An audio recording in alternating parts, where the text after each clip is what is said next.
Welcome back to the channel, everyone. Man, I'm excited to get this install done. I'm sure you guys can see from the thumbnail. I've been putting this off for a little while because I thought about doing this at the same time that I dropped the subframe for the new turbo.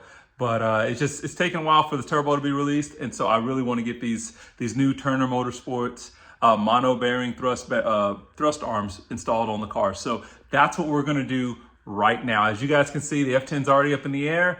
But before we jump into that, like always, guys, go out to the playlist, see all of the videos that I have out there, lots of retrofits, lots of modifications, maintenance items. If this is your first time to the channel, make sure you like and subscribe, come back for more content. I'm gonna turn the camera around. I'm gonna show you guys the thrust arms we have, and then we will get to removing the old ones and installing the new ones. So, okay, so I've got my Turner Motorsports thrust arms ready to go.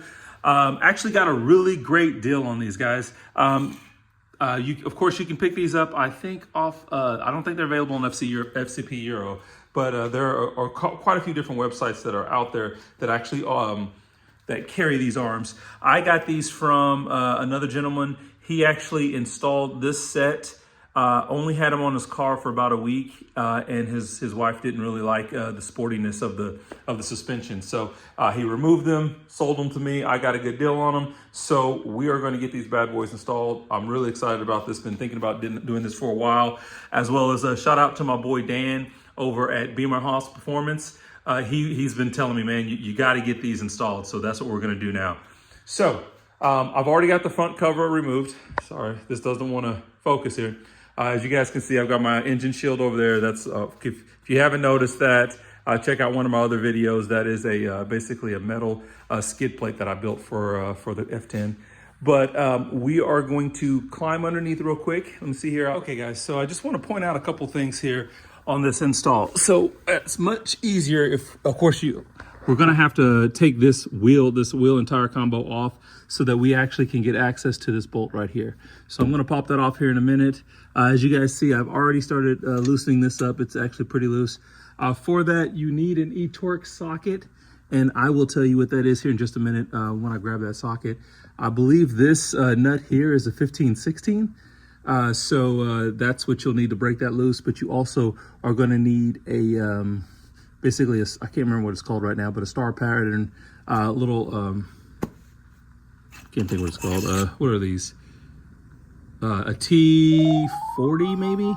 I'll double check that in a minute, but yeah, I think it's a T40 that's necessary there. This side we've already got swapped out. Can't know if you can see that. Yeah, there it is connected. There it is on the other end. Everything went through. It's a really easy install. I mean, honestly, you're just basically one bolt here. This bolt has to come out. That nut has to come out, and that's it. So I mean, of course, it's just making sure you get it done properly. This is going to be on there tight, guys. From factory, I can't remember. I don't know if it's like 95 foot-pounds, and then I think they also do like a 90-degree turn because there's a lot of bolt stretch on this. This one here is very difficult, but again, it's just some of it's really difficult because of the space that I have. Not as difficult for me right now just because I have actually dropped this subframe when we did the rod bearings. So that's the reason why, and I didn't torque it down to spec. So I was able to get that broken free and off and loose. But this one here is going to be the more difficult one at the moment just because you've got to get the wheel and tire off. Then you want to have something to, like I said, probably I think it's a T40, but I'll double check that in a minute, to hold that nut, not the nut, but the stud still, so that you can loosen it with a wrench. So I'll be back with you guys here just a second. But I will tell you that doing this install with the pre-installed bearings are much easier. Of course, you can do it a lot cheaper by actually just buying the bearings and then swapping it out with your existing arm. But man, this is so much easier of an install. Pressing these bearings in is not a fun job. And if you guys want to see how that's done, I'll put a link down. And Beamer Haas Performance, I'll put it's his video. He did that. One of the earlier mods that he did on his channel, and he had a time doing that. So we'll get this wheel off and keep going. So we're gonna climb back under now. We've got the wheel off, I've got it jacked up. It's with a jack and a jack stand underneath it for safety. And now we're going to get this undone. So let me see if I can get this camera to turn around slightly. I don't have a cameraman, so we'll see the best way to kind of show you guys what we're doing. Oh, I did find out it's actually a T50.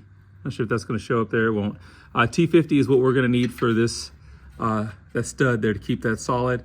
And then I'm just going to grab my wrench and see if I can't get that off. Because right now, of course, if I put my wrench on here now, which again is the 15/16, when you put it on here to try to get this loose, it's going to spin. So actually now it's not spinning anymore, but we'll keep trying and see here. Oh, that's going the wrong way. There it goes.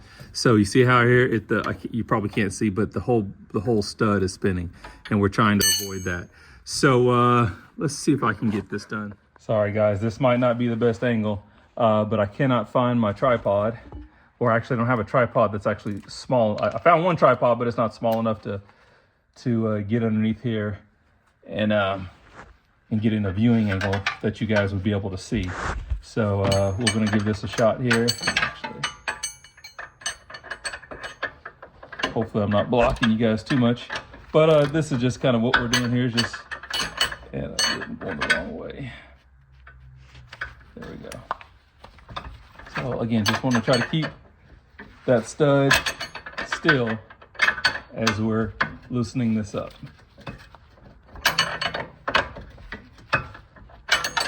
And what I would recommend when you actually get ready to reinstall the new stud is to use just some engine grease that you would typically use for like spark plugs or like anti-seize type, just to put on this stud so that it doesn't get rusted and nasty if you ever need to remove this again. So I will be back with you guys shortly. I'm sure you guys don't want to just see me undoing a bolt on camera, and we will continue this process.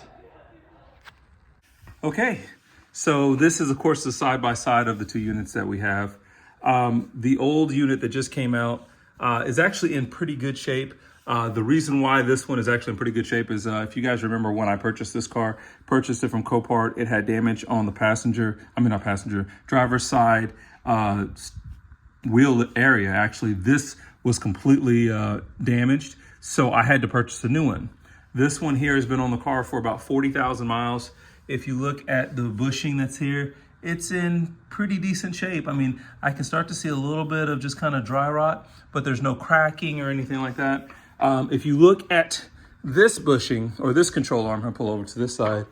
This is the original one that came in the vehicle. I'm gonna take this out here to the sun so you guys can see this a little bit. You can see cracking on this one here. This whole section there is cracked. There's another section in there that's cracked there at the bottom, cracked on that side there. And then of course you can see the wear there. There's more of kind of a crack up there. So this one had definitely had its usefulness. This of course has about 165,000 miles on it because this is the original arm on the passenger side. So we're gonna go ahead and get this installed and swapped out, and then we'll see if we can take the car for just a quick run down the road, and we'll see if we can feel the difference. Okay guys, so we're of course in the F10. Had to of course let the car warm up, and now that we've warmed up a little bit, which of course I love the way this car sounds, we're gonna run down here to the only curvy section that I have in my general area. We'll just see kind of how this feels with the new thrust arms. I can already tell you just driving around, it's subtle, but it does feel a lot more connected. But it's not as just when you're not in the twisties, or if you're not in higher speed turns, I don't know. So we'll see.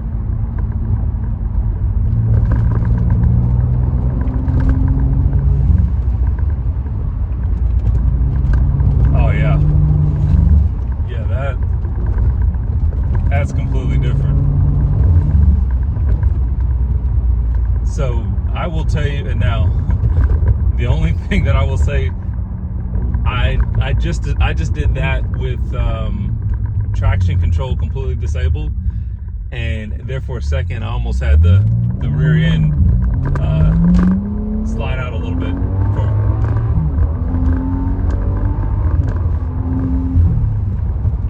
But yeah, you can definitely feel the suspension here. It feels a lot tighter.